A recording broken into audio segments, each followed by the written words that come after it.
বাপ ফোন আয় তরঙ্গের কথা কই যাইত না আর কত হলে তুই 1 লাখ টাকা দিস বাকি গুণ দরকার হইলে আইয়েন্দি গরু টরু যা আছে এখন বেশি ব্যবস্থা করে কোরবান দিমু হতে এগুলোর লগে কোরবান দিতেন না এইসব কিন্নি ফকিন্নি এগুলোর লগে কোরবান দিলে আর আরো সমস্যা হয়ে যাবে কি কইছি বুঝছস? আসসালামু আলাইকুম কাকা। আচ্ছা আমার কথা কমু রাখি এরা কি রে কাকা, আমার কাছে উনি এর আন্দে বলে এবার আঙ্গুলো কোরবান দিতেন তো কাহিনী কি? কাহিনী কি কই যাইত না কি এখন না তোমরা মানবতার হারেক মালালা হইছ কোরবানের এনে গরু ইয়ে করতে না করতে গরু গোস্তরে 3 ভাগ করলা ভাগ করবার সময় 1 ভাগ দিয়ে মানুষের বিজা দিছ কোনো কথা নাই বার্তা নাই কি একটা অবস্থা।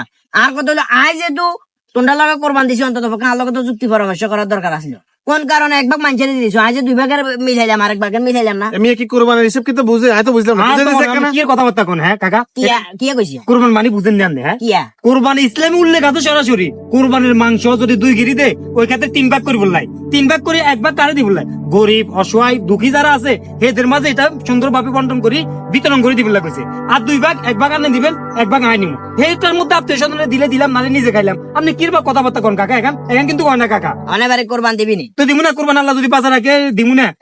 এবার কোরবান যদি দেওয়াস তুই আছো শুন এবার যদি কোরবান দেওয়াস গরুটা যা করবি না হ্যাঁ করবি 3 ভাগ করবি না হ্যাঁ 3 ভাগ করে 3 ভাগে তুই মানুষের দিয়ে দিস আর তোর লগে কোরবান দিতাম না আর এইসব ব্যাপারে কোনো কথাবার্তা করছে আরে কাকা বুঝবেন একসময় বুঝবেন। আরে মেয়ের তো বুঝাইও লাভ নাই বেটা চল পুরা কাঁচরা লোক মিয়া আমরা নিজেরাই দিতাম না এবারে মিয়ার লগে। বাপ